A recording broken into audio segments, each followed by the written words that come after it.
Hello viewers. आज मैं आपके लिए ऑलवेज हैव ऑलवेज विल के पार्ट नंबर 3 की स्टोरी एक्सप्लेन करने लगी हूँ। पार्ट नंबर 3 स्टार्ट होता है जब एक दिन किफ़ी, फैंगली और शैंगजी गोल्फ क्लब जाते हैं। तो वहाँ गोल्फ खेलने में फैंगली की हेल्प शैंगजी करता है और वहाँ उनकी इकट्ठी फ़ोटो देखकर लुयान को गुस्सा आ जाता है। फिर लुयान को उसकी साइकोलॉजिस्ट फ्रेंड लिन जियाओ एक लंच पर ट्रीट देती है। तो उसी रेस्टोरेंट में शेंगजी भी फैंगली को लेकर आ जाता है। लिन जियाओ इन दोनों को भी अपने साथ ही टेबल पर ज्वाइन करने को कहती है। तो यहाँ पर सारे लोग इकट्ठे लंच कर रहे होते हैं। वहाँ शेंगजी लुयान के सामने जानबूझकर फैंगली के साथ बच्चों की तरह लाड प्यार करता है। साफ ऐसा दिखता है कि जैसे दोनों लड़के एक दूसरे से जेलस हैं। अगली दफ़ा जब वो दोनों लड़के आपस में मिलते हैं तो शेंगजी के प्रोवोक करने पर लुयान कहता है कि फैंगली उसके लिए इतनी इम्पॉर्टेंट नहीं है। ये बात फैंगली ने सुन ली थी। बेचारा लुयान हमेशा उल्टे काम कर जाता है। उस दिन लुयान बहुत गुस्से में होता है क्योंकि उसे पता चल जाता है कि फैंगली उसको जलाने के लिए शेंगजी के साथ कॉलेज की सिंगर नाइट पार्टी में उसकी पार्टनर बनकर जा रही है। उस रात वो इतना डिस्टर्ब होता है कि अपनी लॉस्ट मेमोरी को वापस लाने के लिए वो पूल में जंप करता है। पानी में जाकर उसे कुछ मेमोरीज वापस आती हैं। उसे याद आता है कि वो बीच पर कुछ लड़कों से फाइट कर रहा है। काफ़ी देर बाद फाइनली उसे याद आ जाता है कि वो लड़का शेंगजी था। याद आने के बाद लुयान सोचता है कि फैंगली को शेंगजी से दूर रखना होगा। इतने में लुयान दौड़ लगा देता है। उधर शेंगजी सबके सामने फैंगली को लव कन्फेस करता है। इतने में लुयान भी उधर पहुंच जाता है। तो वो फैंगली को लेकर वहां से चला जाता है और शेंगजी को पंच करता है। उन दोनों में लड़ाई स्टार्ट हो जाती है। इस मौके पर शेंगजी की असल पर्सनैलिटी सामने आ जाती है। वो बहुत चीप बातें करता है और फैंगली को भी उसकी हकीकत पता चल जाती है। फैंगली उधर गैस स्प्रे करके लुयान को उन लड़कों से बचाकर ले जाती है। फिर वो दोनों लुयान और फैंगली बाहर बस के इंतज़ार में बैठे होते हैं। वहाँ वो थोड़ी देर बातें करते हैं और उनके सारे डिफरेंसेस और कन्फ्यूजन्स क्लियर हो चुके थे। फैंगली उसे कहती है कि तुम अपने आप के लिए लिन जियाओ की हेल्प ले लो, लेकिन लुयान इनकार कर देता है। लुयान उसे अपनी हर हेल्प के लिए थैंक्स करता है और कहता है कि तुम्हारी वजह से मुझे लव के बहुत सारे टेस्ट्स का पता चला है। वो दोनों आज अच्छे मूड में होते हैं। इतने में लुयान उसका हाथ पकड़ता है। ऐसे लगता है कि जैसे वो प्रपोज करने लगा है, लेकिन कह नहीं पाता और सिर्फ बस आने का बता देता है। अगली सुबह लुयान काफ़ी खुश होता है क्योंकि उसके और फैंगली के बीच हालात अब काफ़ी प्लेजेंट हो गए हैं। उसे सुबह से हर चीज़ में हार्ट ही दिख रहे हैं। ऐसा लगता है कि जैसे नेचर उसे प्यार का सिग्नल दे रही हो। बाद में वो देखता है कि लाइब्रेरी में जगह ना होने पर फैंगली परेशान है। तो लुयान फैंगली को लेकर एक प्रोफेसर के रेफरेंस रूम में ले जाता है। उस रूम की चाबी प्रोफेसर ने ही लुयान को दी हुई थी ताकि वो लोग वहाँ आसानी से पढ़ सकें। लेकिन लुयान का माइंड अब स्टडीज़ की तरफ कंसंट्रेट नहीं कर पाता। वो बाहर आकर सोचता है कि ये मुझे क्या हो गया है।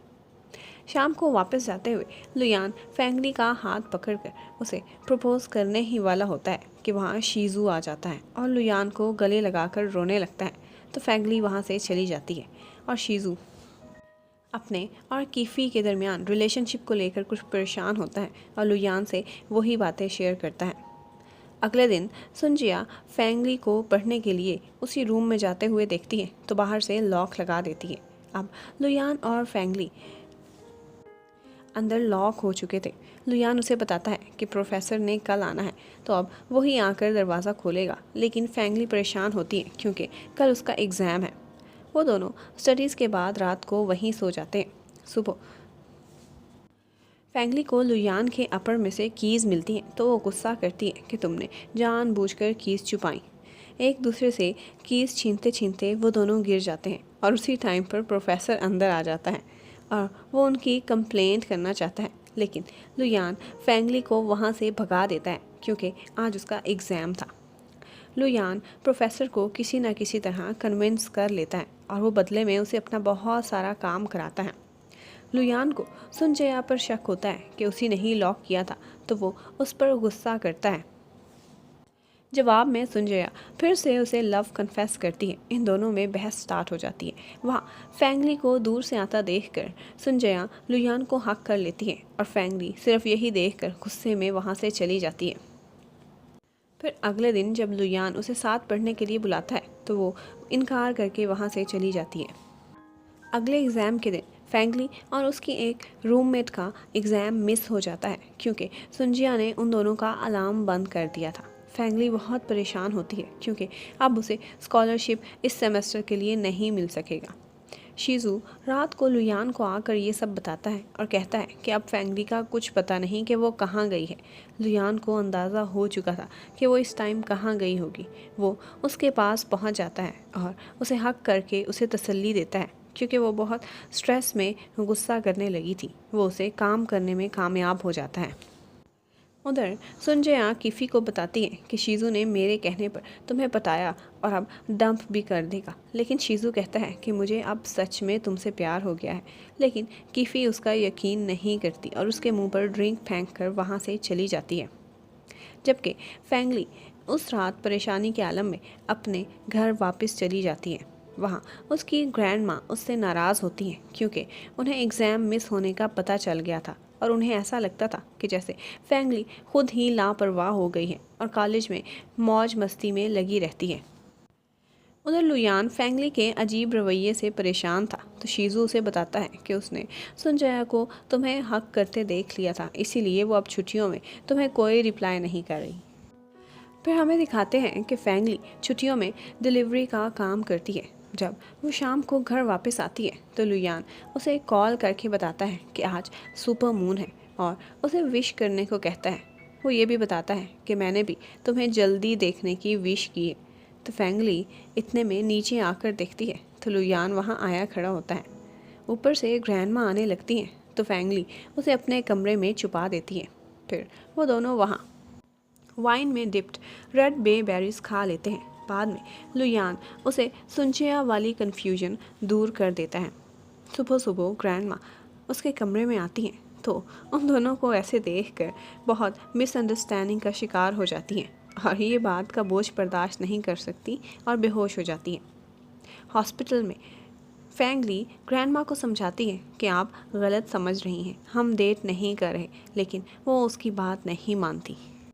बेचारा लुयान ना चाहते हुए भी फैंगली के लिए फिर से एक मसला क्रिएट कर देता है। फैंगली गुस्से में उसे वहाँ से जाने के लिए कहती है क्योंकि ग्रैंडमा के अलावा उसका दुनिया में और कोई नहीं है और वो उसे कभी नहीं खोना चाहती। वहाँ बाहर लुयान को स्कूल टीचर मिलता है और वो उनके साथ कुछ देर बातें करता है। वो टीचर उसे मेमोरी रिकॉल करने के लिए स्कूल का विज़िट करने को कहते हैं। वहाँ स्कूल में जाकर लुयान को ऐसा लगता है कि जैसे हाई स्कूल वाली फैंगली उससे खड़ी बातें कर रही है। बस फिर वो वहाँ से वापस जाने के लिए निकलने लगता है तो उसका टीचर उसे एक पुराना गिफ्ट ला कर देता है। तो लुयान को उसे देखते ही बहुत सारी यादें वापस आने लगती हैं कि ये गिफ्ट उसकी बर्थडे पर उसकी मॉम ने उसे भिजवाया था और उसने गुस्से में रिजेक्ट कर दिया था। लेकिन फैंगली ने ये सब देख लिया था और उसका मूड ठीक करने के बाद उसे ये गिफ्ट एक्सेप्ट करने को कहा था, लेकिन वो वहाँ से चला जाता है। ये सब याद आने के बाद आज वो अपनी सारी की गई सख्त बातों पर बहुत शर्मिंदा होता है और दौड़ता हुआ स्कूल जाता है। लुयान वहाँ पर बहुत सी यादों को दोबारा से हासिल कर लेता है और अब लुयान फैसला करता है कि अब वो सब कुछ उसे बता देगा और उसे कभी भी नहीं रुलाएगा और ये कि वो फैंगली का हमेशा ख्याल रखेगा। फिर हमें दिखाते हैं कि यूनिवर्सिटी के दिन स्टार्ट हो गए हैं, छुट्टियां ख़त्म हो चुकी हैं। यूनिवर्सिटी में लुयान फैंगली के पास लाइब्रेरी में आता है और वो उसे देखकर बहुत क्यूट तरीके से छुपने की कोशिश करती है। फिर लुयान उसे सेल्फ मेड कॉफ़ी पीने को देता है और फैंगली बैठी पढ़ती रहती है और लुयान उन दोनों की फ़र्स्ट ऑफिशियल डेट के लिए एक रेस्टोरेंट सेलेक्ट करने में लगा रहता है। फैंगली ये सुनकर बहुत खुश होती है।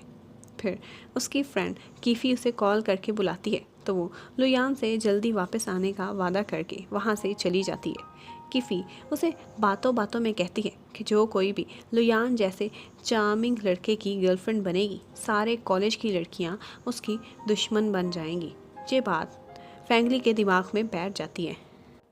फिर लुयान फैंगली को फर्स्ट डेट पर लेने के लिए आता है। फैंगली थोड़ी परेशान होती है।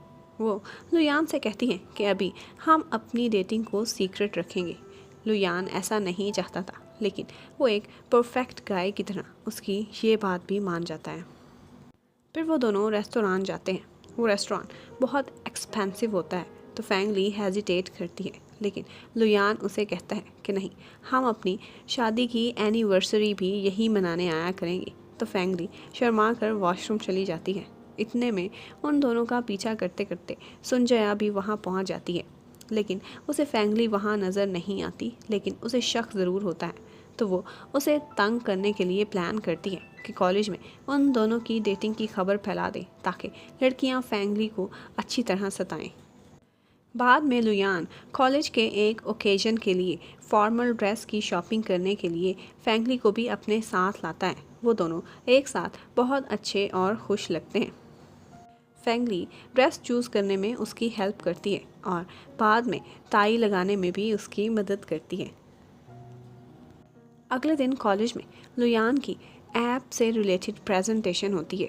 वहाँ पर प्रेजेंटेशन के बाद कुछ स्टूडेंट्स उससे लव ऐप से मुतल्लिक कुछ ऐसी क्वेश्चनिंग करते हैं कि वहाँ बैठी फैंगली खुद ही अपने आप को उसकी गर्लफ्रेंड अनाउंस कर देती है। बाद में हम देखते हैं कि वो दोनों इकट्ठे बहुत खुश और लाइट फील करते हैं, क्योंकि अब कुछ छुपाने को नहीं रहा था। उन दोनों का रिलेशनशिप पब्लिक में अनाउंस हो चुका था। एक दिन लाइब्रेरी में फैंगली कोई बुक तलाश कर रही होती है, तो लुयान भी वहीं होता है। वो दोनों किस करते हैं। इतने में पता चलता है कि ये तो फैंगली सपना देख रही है। उस दिन वो क्लास में लेट पहुंचती है, लेकिन उसकी क्लास में आकर लुयान उसके टीचर को कोई एक ऐसी बात करता है कि वो उसकी अटेंडेंस लगा देते हैं। उस दिन कॉलेज के बाद लुयान के डैड उससे मिलते हैं और उसे कहते हैं कि अगर तुम्हें कभी कार चाहिए हो तो मेरी ले जाना, क्योंकि अब तुम्हारी गर्लफ्रेंड भी है, तो तुम्हें कभी भी ज़रूरत पड़ सकती है। फैंगली अपनी एक फ्रेंड की जगह कुछ अरसे के लिए पार्ट टाइम टीचिंग करने लगती है। वापसी पर लुयान उसे लेने आया होता है। फैंगली जब देखती है कि लुयान उसकी खातिर अपने डैड की कार लाया है, तो वो खुद को बहुत स्पेशल फील करती है। वहाँ से वापसी पर जब वो हॉस्टल के बाहर पहुँचती है, तो उसकी तबीयत कुछ ख़राब हो जाती है और सुंजया भी ये सब देख लेती है। उधर लुयान उसको हॉस्पिटल ले जाकर एडमिट कराता है और उसका अच्छे से ख्याल रखता है, जबकि सारे कॉलेज में ये खबर फैल जाती है कि फैंगली प्रेग्नेंट है। जब अगले दिन वो कॉलेज आती है, तो हर कोई उसे रेस्ट करने का मशवरा देता है, जबकि लुयान को उसका प्रोफेसर डांटता है कि तुम अभी स्टूडेंट हो, ये क्या कर दिया। लेकिन उन दोनों को सबका ये रवैया समझ नहीं आता। जब उन्हें पता चलता है, तो वो दोनों शॉक्ड रह जाते हैं। फिर वो दोनों प्लान करते हैं और सबको यकीन दिलाने के लिए एक्सटेंसिव एक्सरसाइज वाले कंपटीशन में पार्टिसिपेट करते हैं, ताकि सारों को यकीन आ जाए कि ऐसी कोई बात नहीं। वहाँ वो दोनों पहली दफ़ा डेटिंग के बाद फर्स्ट किस करते हैं। अगले दिन उन दोनों को कैंपस में सुखियांग मिलता है। वो अब वापस आ चुका था। कुछ दिन बाद हम देखते हैं कि लुयान अपने एक काम के सिलसिले में कहीं आउट ऑफ स्टेशन जा रहा होता है। उधर कॉलेज में टीचर फैंगली को बुलाकर एक स्टडीज से रिलेटेड काम उसके और सुखियांग के हवाले करता है, जबकि लुयान मैसेज करके फैंगली को अपने पौधों का ख्याल रखने को कहता है। वो शाम को उसके पौधों को देखने के बाद रात को लेट होने की वजह से वहीं सो जाती है। आज रात एक फेस मास्क के इस्तेमाल की वजह से उसके चेहरे पर पिंपल्स आ जाते हैं, लेकिन जब वो सुबह सुबह उठती है तो लुयान आया बैठा होता है। उसे ऐसे लगता है कि जैसे ये सपना है, लेकिन वो उसे मेडिसिन लगाने को कहता है। फैंगली बहुत शर्म आती है और ऑकवर्ड फील करती है, लेकिन लुयान उसकी बहुत केयर करता है, बिल्कुल एक परफेक्ट लाइफ पार्टनर के जैसे। बाद में फैंगली कॉलेज में जाकर उस फेस मास्क की लैब में टेस्टिंग कराती है और उसका रिज़ल्ट लाकर उसके जो सीनियर्स उसे सेल कर रहे होते हैं उनको सारे कस्टमर्स को दिखा देती है। वहाँ पर फेंगली की उनसे लड़ाई स्टार्ट हो जाती है, तो सू कियांग आकर उसे बचाता है। बाद में हम देखते हैं कि सू कियांग और फेंगली इकट्ठे बैठे हैं। यहाँ पर सू कियांग फेंगली से माफ़ी मांगता है जो उसने लास्ट टाइम उसका दिल तोड़ा था। फेंगली भी उसे खुले दिल से माफ़ कर देती है क्योंकि अब उसे इन चीज़ों से कोई फ़र्क नहीं पड़ता। रात को फेंगली अपने कुछ क्लासमेट्स के साथ होती है। जब वो वापस जाने लगती है तो लुयान सामने खड़ा उसका इंतज़ार कर रहा होता है। फिर वो उसे हॉस्टल ड्रॉप करके वापस चला जाता है। अगली रात जब फेंगली वापस हॉस्टल जा रही होती है तो वो फेस मास्क बनाने वाला सीनियर सामने आ जाता है और उसे डराता धमकाता है कि मेरी कंप्लेंट क्यों की। हालांकि वो कंप्लेंट उसने नहीं बल्कि लुयान ने की थी। वहाँ वो उस पर हाथ उठाने की भी कोशिश करता है। इतने में लुयान वहाँ आकर फेंगली को बचा लेता है और उस आदमी को भगा देता है। वो उसे वहाँ इतना परेशान देखकर अपने घर ले आता है। वहाँ वो उसे बताता है कि वो अगले 1 वीक के लिए अपने ऐप को एक कंपनी को सेल करने के सिलसिले में कहीं जा रहा है। जाने से पहले लुयान सू कियांग को बाहर खाने पर मिलता है और फेंगली की हेल्प करने पर उसको थैंक्स भी करता है। यहीं पर ड्रामे का पार्ट नंबर 3 ख़त्म हो जाता है।